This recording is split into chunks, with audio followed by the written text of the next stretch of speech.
सबसे पहला प्रश्न ये रहा स्क्रीन पर। बॉटनी शब्द की उत्पत्ति किस भाषा के शब्द से हुई है? तो बॉटनी शब्द की उत्पत्ति ग्रीक भाषा के शब्द से हुई है। चिकित्सा शास्त्र के विद्यार्थियों को किसकी शपथ दिलाई जाती है?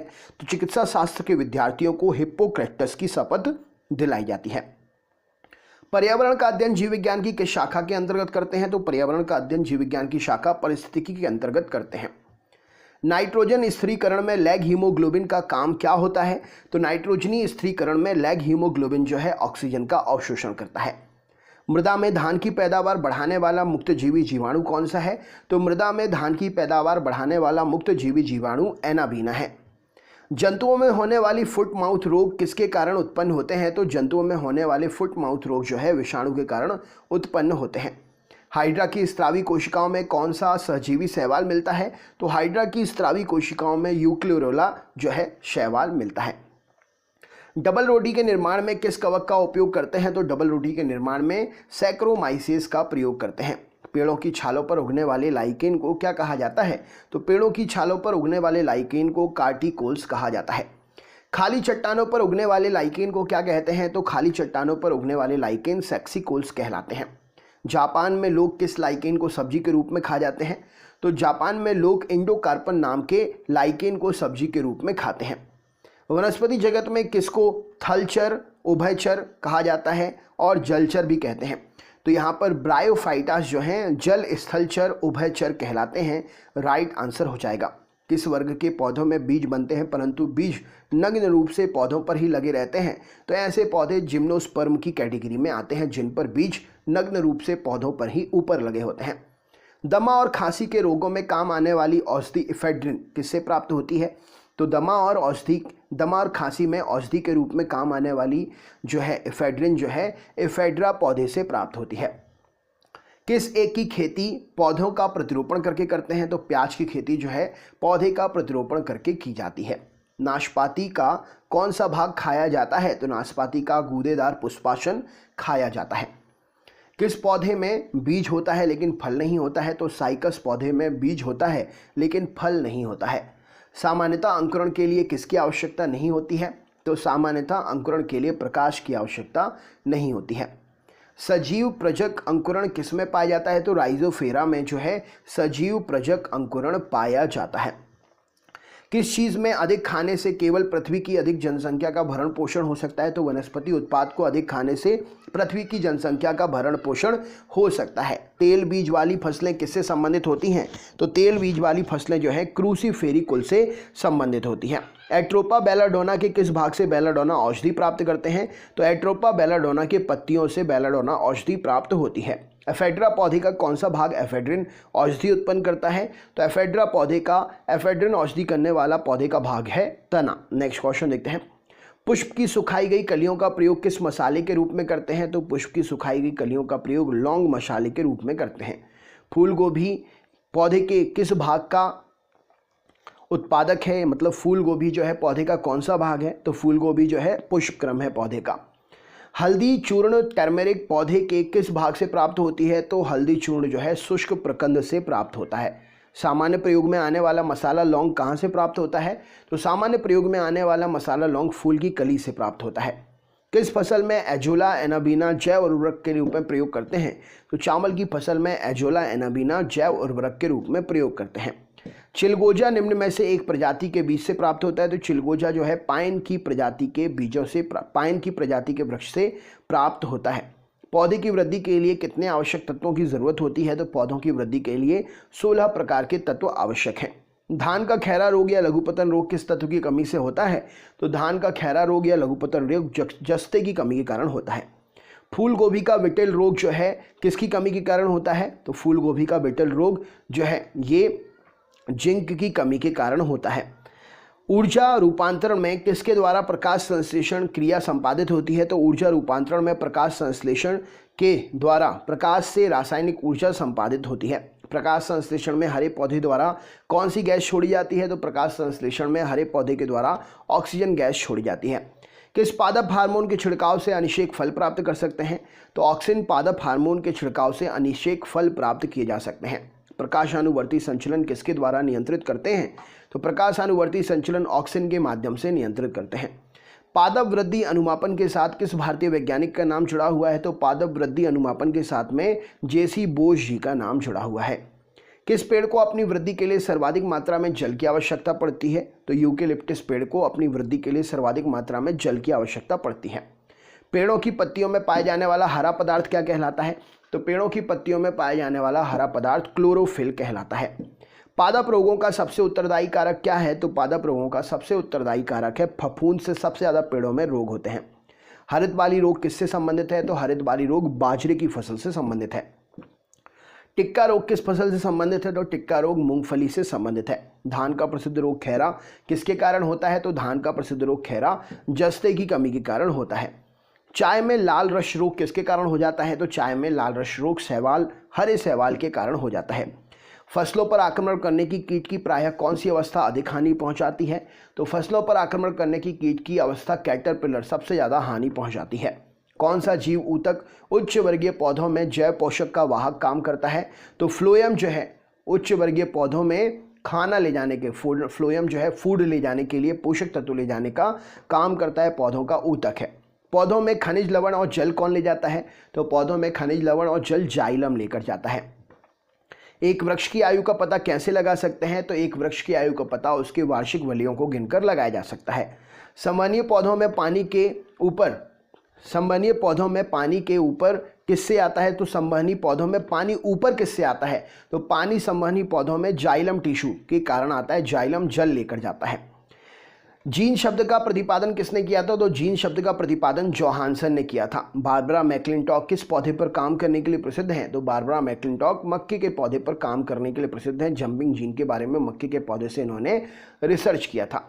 1959 में डीएनए के रूप से संश्लेषित करने हेतु नोबेल पुरस्कार किसे मिला था? तो 1959 में डीएनए के संश्लेषित रूप को प्रस्तुत करने के लिए कॉर्नबर्ग को नोबेल पुरस्कार मिला था। किसके द्वारा आनुवांशिकता के विज्ञान को आनुवांशिकी कहा गया है?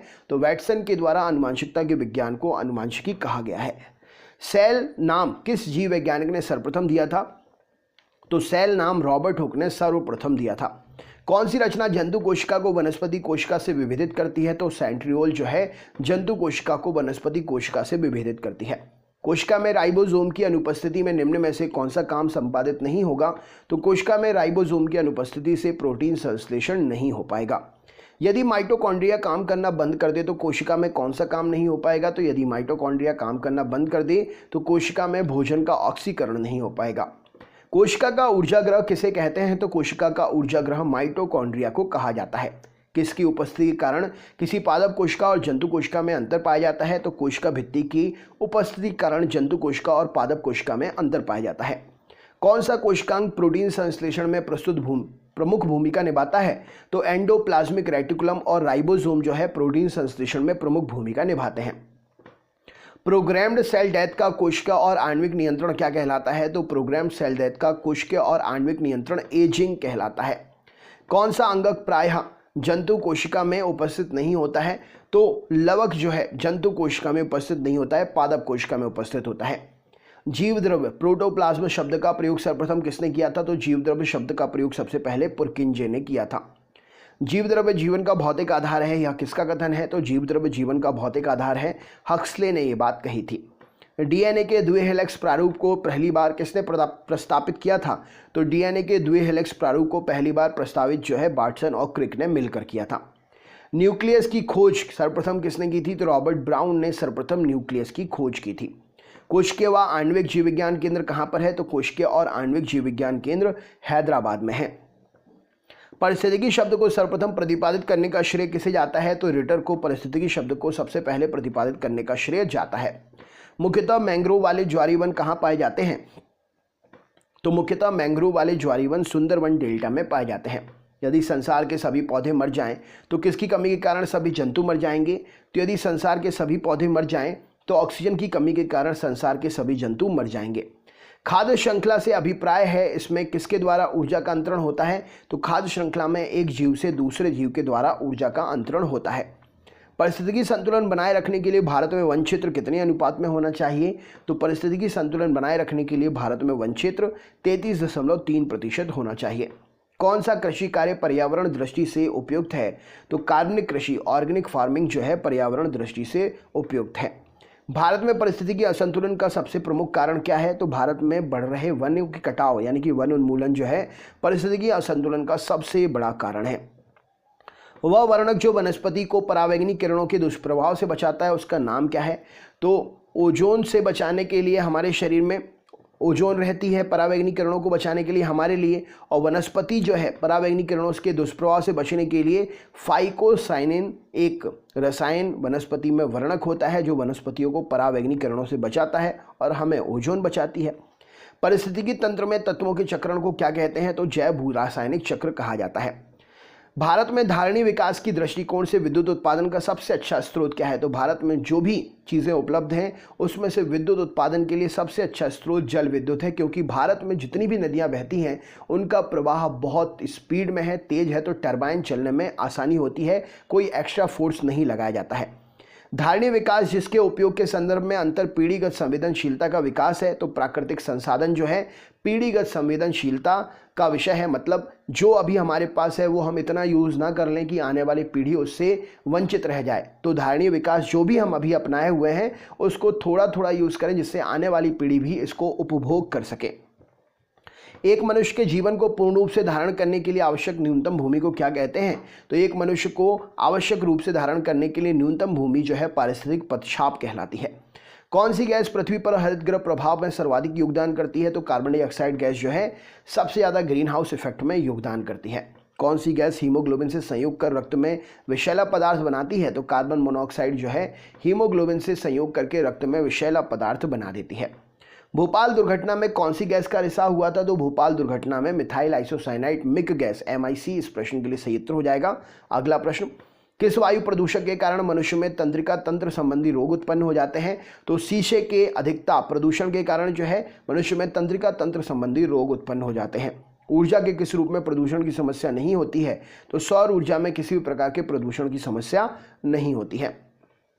वायुमंडल में जिस ओजोन छिद्र का पता लगा है ये कहाँ पर है? तो परावैंगनी किरणों से बचाने के लिए जो ओजोन परत है उसमें छेद मिला है और ये छेद अंटार्कटिका के ऊपर मिला है।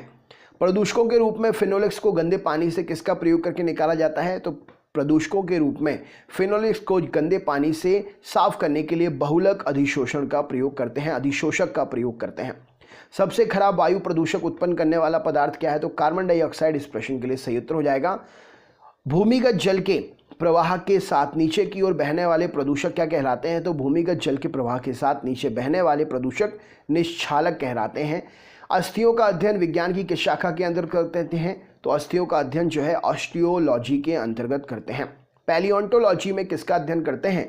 तो पैलियोंटोलॉजी में जीवाश्म का अध्ययन किया जाता है।